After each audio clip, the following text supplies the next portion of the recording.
అరటి, బొప్పాయిని కలిపి తింటే శరీరంలో ఏం జరుగుతుందో తెలుసా?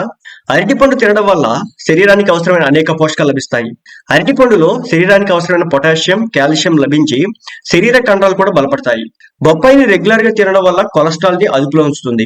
మరియు అరటి, బొప్పాయి రెండు విభిన్న స్వభావం కలిగిన పండ్లు.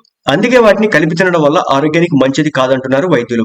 వాంతులు, అలర్జీ, అజీర్ణం వంటి సమస్యలు వస్తాయి.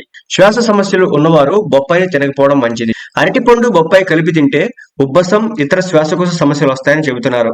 అందుకే ఈ పండ్ల కాంబినేషన్ తినడం వల్ల సమస్య తీవ్రమయ్యే అవకాశం ఉంటుందని కూడా హెచ్చరిస్తున్నారు నిపుణులు. ఇదిలా ఉండగా కామెర్లు సమస్యతో బాధపడుతున్న వారు బొప్పాయి తినవచ్చు అంటే అస్సలు తినకూడదు. ఇందులోని పపైన్, బీటా కెరోటిన్ కామెర్ల సమస్యను పెంచుతుందని చెబుతున్నారు. ఇక శరీరంలో పొటాషియం అధిక స్థాయిలో ఉండే అరటి పండ్లను కూడా తినకూడదు. బొప్పాయి, అరటిపండు విడివిడిగా తినడం వల్ల శరీరానికి మేలు చేస్తుంది. ఆయుర్వేదం ప్రకారం అరటిపండు శరీరాన్ని చల్లబరుస్తుంది, బొప్పాయి శరీరాన్ని వేడి చేస్తుంది. ఈ రెండు పదార్థాలను కలిపి తింటే జీర్ణశక్తి క్షీణించి తలనొప్పి, వాంతులు, తల తిరగడం, అలర్జీ, అజీర్ణం వంటి సమస్యలు వచ్చే అవకాశం అయితే ఉంటుంది.